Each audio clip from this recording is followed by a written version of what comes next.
I'm Alan Robarge, a relationship coach. Welcome to Improve Your Relationships, where I like to talk about attachment injuries and healing attachment trauma. And this video is about not being able to end your relationship, which means being stuck. You're stuck and paralyzed.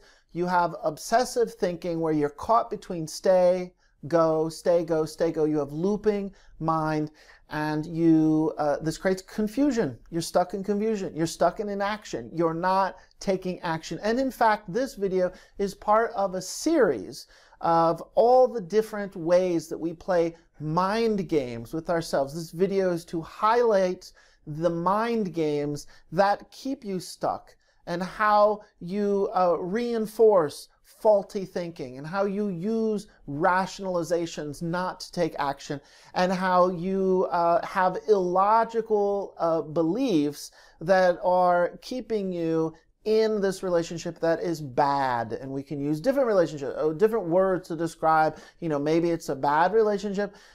Maybe it's a good relationship. It just is lacking life. It's a dead relationship. It's stale. You have known for some time it is just time to move on, and you don't move on. Or perhaps you are in a relationship that is hurtful, that is toxic, that is abusive, that is dysfunctional, that's unhealthy. Or your relationship's full of resentment. You and your partner have contempt for each other, which is a sense of disgust. You're disgusted to be in this relationship. You're really turned off by the other person. And this could create anger. Either you're passive aggressive, or either you're aggressive aggressive, or your partner's aggressive towards you. And you're living, tiptoeing on eggshells. You're living in a tension-filled home. This is not enjoyable. You do not want to be in this relationship. Maybe you still love your partner. Maybe you generically love them, but you don't really love them. Whatever the reason, it doesn't matter. You're stuck, you're paralyzed, and you cannot leave. So this particular video is about exploiting empathy. We have different ways that we reinforce staying in a relationship, and this video is about exploiting empathy. And what this means is getting lost in sentimentality and using your sentimentality in a unconditional love. You confuse yourself with unconditional love. And in fact, we could play with the language and say, well, what you're really doing is you're creating unconditional disempowerment.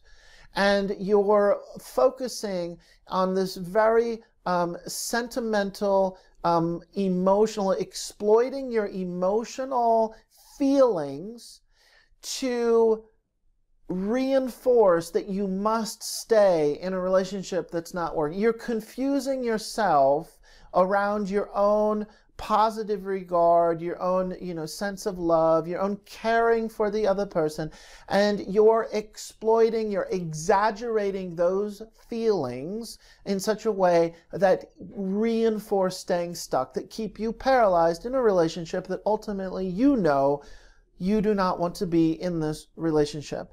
In order to do this, you need to suspend reality, and you need to deny and downplay. A better word besides denial is just downplay. You create an imbalance where you really downplay what's not going well in the relationship. You really downplay that you're unhappy.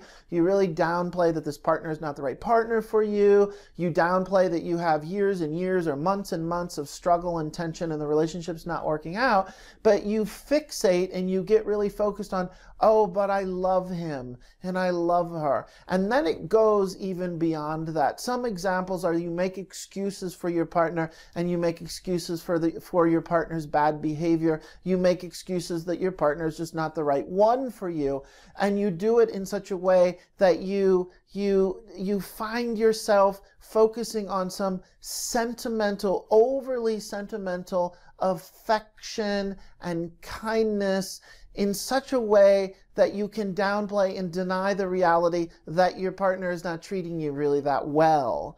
Another thing that you might do is that you say, well, on the inside, my partner's a good person. Underneath the crusty veneer, underneath the resentment, underneath the gruff response, underneath the fact that my partner is very silent, that your partner is silent and ignores you, most of the time and does not engage. You then justify it by saying, well, but when we do engage, when he does give me 10 minutes, once a month, we get 10 minutes of some meaningful connection. And that's when I see his true self, or that's when I see her true self. And you use those moments, you hang on to those moments, and you create an imbalance. You exploit them and assign some additional meaning to them through sentimentality and through this positive regard, through your unconditional love. And that justifies why you're paralyzed and stuck in a bad relationship that you ultimately don't want to be in also. Another way that you might use this kind of thinking is that you somehow elevate yourself to thinking that you need to save your partner and that your partner is broken and hurt. And you might also think, well, his or her family treated him so poorly or treated her so poorly in the past. You could not possibly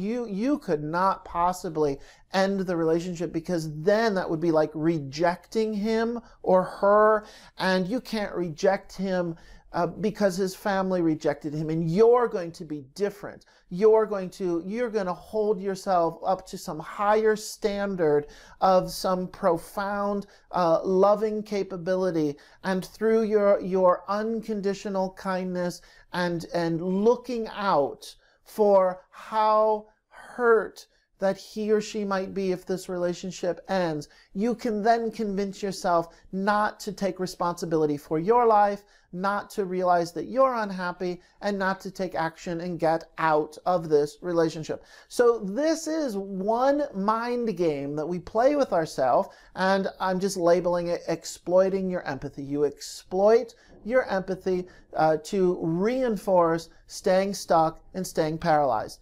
Now, if you want to leave your relationship, there are some things that you're going to need to put in place if you want to make that happen.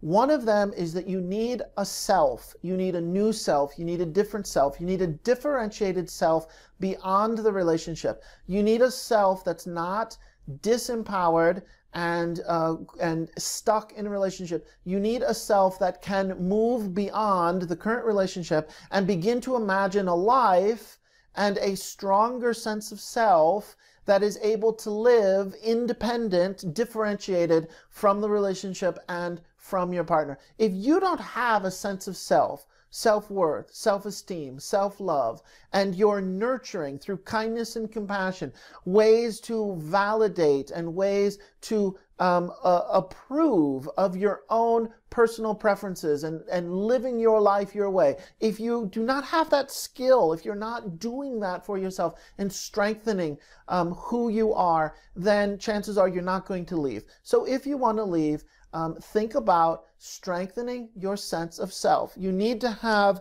a strong enough self to leave. If your self is not present, if your self is diminished, then there's like no self to leave. So we strengthen ourselves in order to give ourselves the very concrete sense of, I know who I am and I'm going to make a life for myself. If you want to do that, the next point that you're going to need, or the next thing that I want to point out, is that you need a vision. You need a plan. It has to be concrete.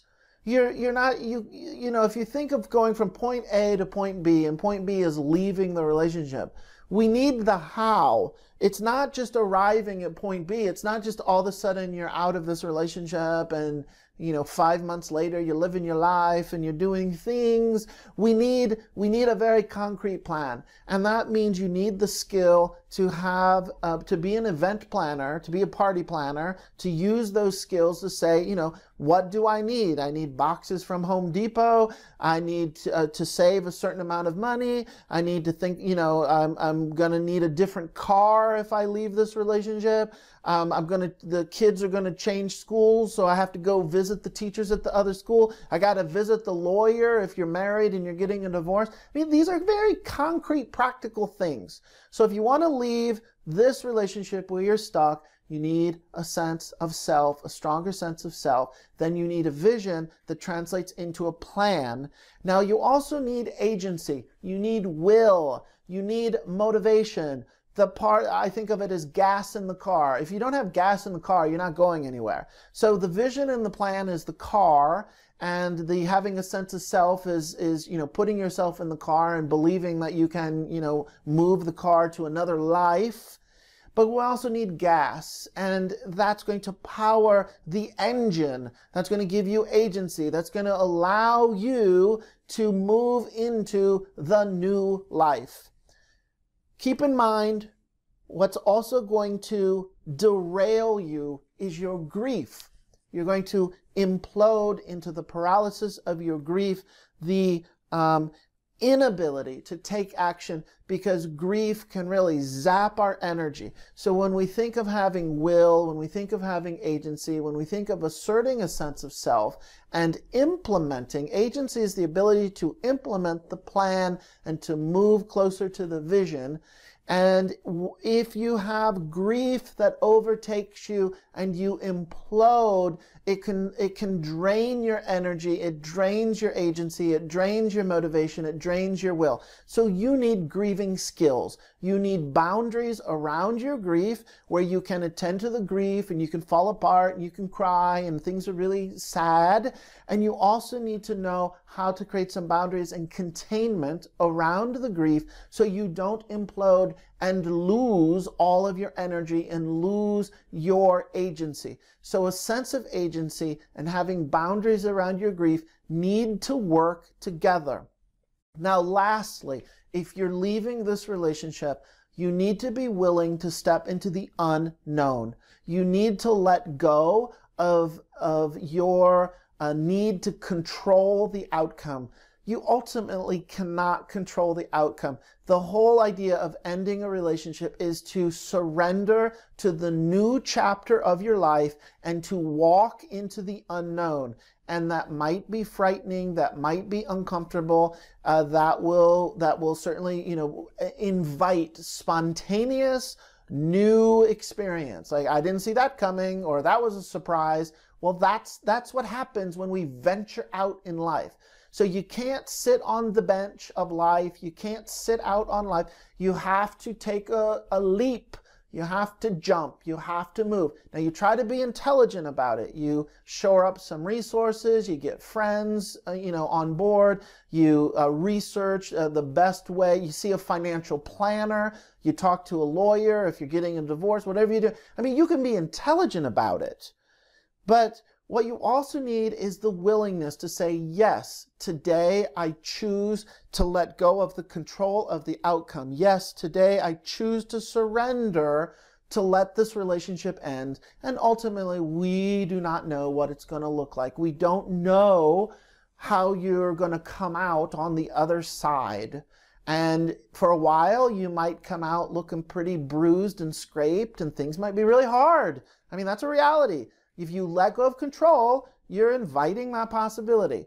And you also might surprise yourself that life is going to afford you some new resources, new insight, new clarity, new friends, new possibility. And that too could very much, you'll just have the moment where you say, well, I didn't see that. I didn't see that on the horizon. Who knew that that would happen? That in fact, things unfolded in my favor. And that the outcome, it works itself out. It will work itself out. So choosing to surrender, choosing to let go of an outcome means that you have a general willingness to let life work itself out, and that you don't have to stay stuck and paralyzed in a bad relationship just because you can't control exactly what it's going to look like on the other side.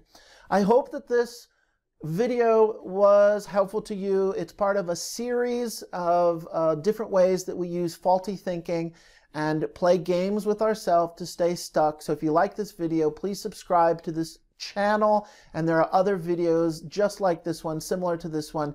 And if you also want to learn more about the community membership website that I've created, please go to my website, alanrobarge.com, to learn more about that. Thank you for watching.